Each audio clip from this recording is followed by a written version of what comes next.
Day number 8. Environmental Protection Agency Authority Bill, second reading.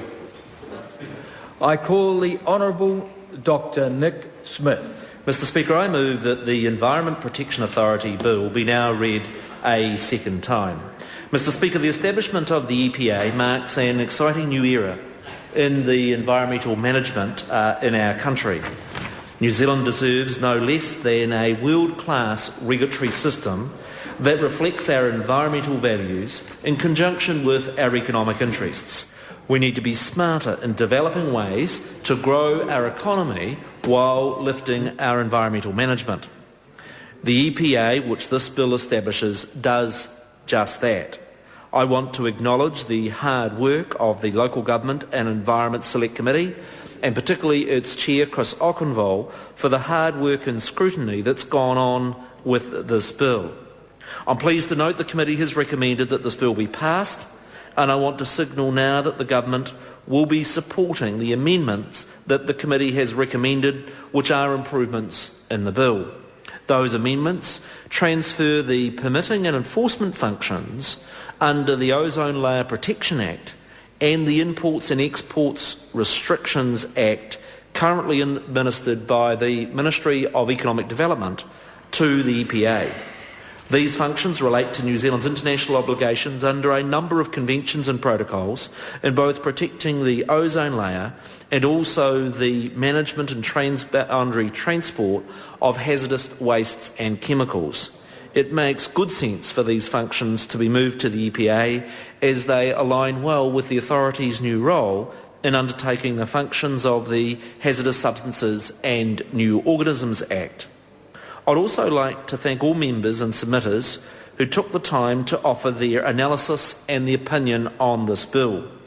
I'm pleased that out of the 38 submissions received, a vast majority supported the establishment of the EPA, albeit at times there were differing views on the exact form and function that the new authority should take. Some submitters wanted the EPA to undertake a wider range of environmental functions not provided for in this bill. I would say to them, as the government has already demonstrated, that the building of the EPA is an iterative process. For example, we have already had a transitional EPA in place handling proposals of national significance under the national consenting regime that were established as part of the first phase of the government's RMA reforms. This is not the end of the journey.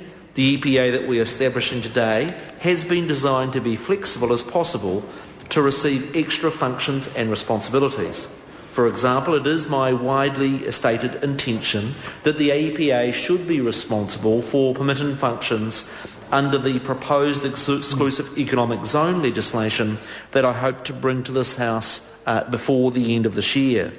So in future, the EPA may look more like what some of submitters envisaged, but for today, the government is confident that the functions and powers we are bestowing on this new authority are a good starting point.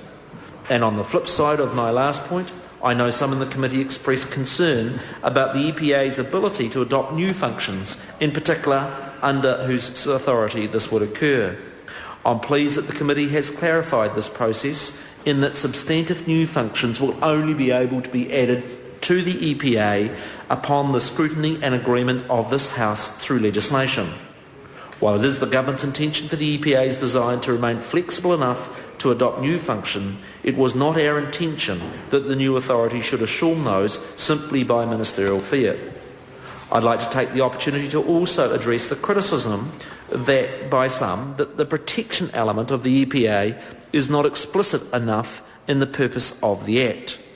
I do find this accusation perplexing, as all the pieces of legislation that sit behind the EPA have the protection of the environment at their core. For example, the hazardous substances and new organism legislation the EPA will now be responsible for has at its core purpose the protection of the environment and the health and safety of people. The RMA's purpose is to promote the sustainable management of natural and physical resources, sustainability defined in the Act as the use, development and protection of our natural and physical resources. The Climate Change Response Act's purpose is to reduce dangerous levels of climate change greenhouse gases, thus protecting people and the environment. Also, some allege the EPA is running contrary to the protection of the environment in its role in administering consents for projects of national significance. Yet, I would ask how it is expected some of our smaller and less resource councils are able to decide on those quite complex nationally significant resource consents, and whether that, in fact, would promote better protection of the environment. The EPA and the Board of Inquiry process brings the technical, robust expertise needed to scrutinise and pass judgment on the environmental impacts of these proposals. This process ensures more robust decision-making, which can only mean better environmental outcomes for New Zealand. And the requirement that a decision must be reached in 9 months brings certainty to investment and to those communities that are potentially impacted by a project. I contrast, for instance, Mr. Speaker, the 15-year-long battle over the Wellington inner-city bypass and the 12-year-long fiasco over the Whangamata Marina against the 8 months it has taken the provisional EPA to hear, to consider and to issue a decision on the Tauhara geothermal project. Mr. Speaker, this government's blue-green vision for New Zealand promotes the effective management of resources supported by efficient and effective environmental regulation. This bill does just that by establishing a new EPA as a one-stop shop for environmental regulatory functions, consenting, monitoring and providing technical advice. The EPA will provide the national leadership on the administration of the environment that has been missing, as well as the greater central government direction. This bill is a balanced environmental approach. It reinforces the importance of good scientific and technical skills to effective environmental regulation. It recognises the importance of efficient environmental regulation to our economy. Mr. Speaker, the creation of the standalone EPA marks a major milestone in this government's progressive environmental reforms, and I commend it to the House.